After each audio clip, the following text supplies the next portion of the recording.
Hey everyone, welcome back. In this video, I'll show you how to save passwords in Proton Pass in 2026.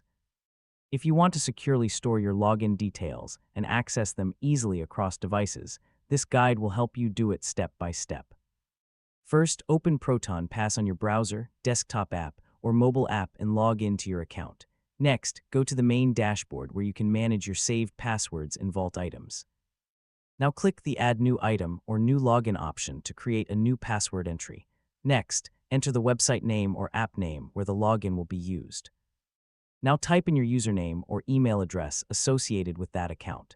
Next, enter the password manually or use the built-in password generator to create a strong and secure password. Now save the entry to your vault by clicking the Save button. Next, test the saved password by logging into the website or app using Proton Pass autofill if available.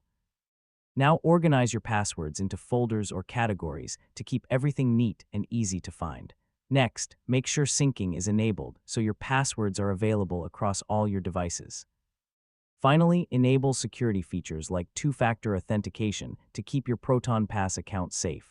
And that's it. You've successfully learned how to save passwords in Proton Pass. Your login details are now securely stored and ready to use anytime. And don't forget to like, share, and subscribe for more helpful tutorials.